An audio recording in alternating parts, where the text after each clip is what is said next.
Bonjour à tous, comment ça va? Bienvenue dans mon Pékin Express avec Xianghui et ravi de vous retrouver pour ce nouveau numéro sur la Taxe douanière. Faire de l'Amérique son ennemi est dangereux, mais être son allié peut se révéler fatal. Cette maxime de Henry Kissinger semble une fois de plus se vérifier à la lumière de la récente vague de mesures protectionnistes prises par Washington. Le 10 février, le président américain Donald Trump a signé un décret imposant une taxe de 25% sur toutes les importations d'acier et d'aluminium aux États-Unis. Lui-même a admis que cette décision entraînerait un peu de douleur pour les consommateurs américains à court terme. Mais au-delà de cet effet immédiat, quelles conséquences à long terme pour l'économie américaine? Comment cette politique affectera-t-elle l'industrie manufacturière des consommateurs et plus largement l'ensemble des échanges commerciaux, notamment avec l'Union européenne? D'abord, rappelons des faits. Le 2 février, le président américain envisage d'étendre les nouveaux tarifs douaniers à des produits en provenance de l'Union européenne. Les dirigeants européens réagissent rapidement, menaçant de mesures rétorsion si la Maison-Blanche persiste. Le 10 février, les États-Unis généralisent la taxe de 25% à tous les pays exportant de l'acier et de l'aluminium vers leur marché. Les plus touchés sont précisément des alliés historiques de Washington, le Canada, le Brésil, le Mexique et la Corée du Sud, surtout pour l'acier, ainsi que le Canada qui est le premier fournisseur d'aluminium aux États-Unis. La réaction ne se fait pas attendre. Justin Trudeau, Premier ministre du Canada, a déclaré qu'il était inacceptable et totalement déraisonnable. La réponse du Canada sera ferme et claire. Ou encore, Olaf Scholz, chancelier allemand, il a dit que l'Union européenne pouvait agir en 1 heure aux nouvelles taxes américaines visant les 27 États membres. Pour ces pays alliés, se voir imposer des droits de douane punitifs équivaut à une trahison, d'autant que les négociations menées discrètement n'ont pas empêché Washington d'adopter une posture unilatérale. Depuis son arrivée à la Maison-Blanche, Donald Trump fait des droits de douane l'instrument privilégié pour 1. Relancer l'économie américaine, 2. Protéger l'emploi et 3. Augmenter les recettes fiscales. Le président américain considère ces tarifs douaniers comme le plus beau mot du dictionnaire.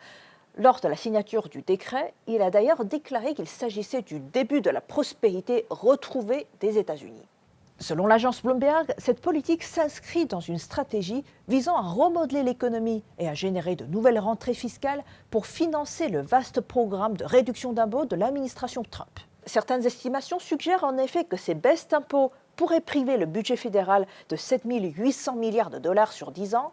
Face à une dette américaine déjà colossale, taxer les importations paraît alors comme un moyen rapide de renflouer les caisses fédérales. Vous voulez vendre aux États-Unis? Payer les droits de douane. L'argent entre directement dans les caisses du gouvernement. Trump affirme que ces nouvelles taxes pourraient rapporter des centaines, voire des milliers de milliards de dollars au Trésor américain. La réalité semble toutefois plus nuancée. Finalement, les Américains payent la facture. Comme le souligne la chaîne CBS, ce sont d'abord les importateurs, souvent des entreprises américaines, qui s'acquittent de ces droits de douane. Le surcroît est ensuite répercuté sur les prix de vente, ce qui pénalise directement les consommateurs. Prenons un exemple. Un précédent illustre bien ce phénomène. En 2018, l'administration Trump a imposé des droits de douane de 50% sur les lave-linges importés. Résultat, les prix de ces appareils a bondi de 12%, soit une augmentation de 86 $ supplémentaires par unité. Les consommateurs américains ont dû payer au total 1,5 milliard de dollars de plus par an et les ménages les plus modestes ont été les plus touchés. Or, aujourd'hui, les États-Unis dépendent des importations pour environ 12 à 15% de leur acier et 40 et 45% de leur aluminium. Le renchérissement des produits importés risque donc d'alimenter l'inflation et de peser sur la croissance à plus long terme. Face à cette offensive protectionniste, les alliés des États-Unis ont plusieurs cartes en main. Soit ils se renseignent et payent les taxes, soit tenter d'obtenir des exemptions par la voie diplomatique, soit riposter avec des mesures de rétorsion véritablement dissuasives. Trump considère les droits de douane comme un moyen important de sa politique commerciale et économique, exerçant une pression considérable sur ses partenaires commerciaux.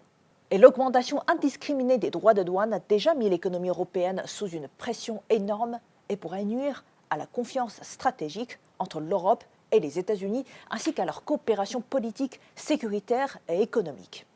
Le volume des échanges entre les États-Unis et l'Europe s'élève à 1,5 trillion de dollars, ayant un impact significatif sur les économies des deux parties. Cette guerre commerciale reflète d'une part l'isolationnisme et la politique l'America First des États-Unis, et d'autre part, elle impose une pression énorme sur l'économie mondiale. C'est la fin de cette édition de mon Pékin Express. Sur cela, je vous dis à la prochaine.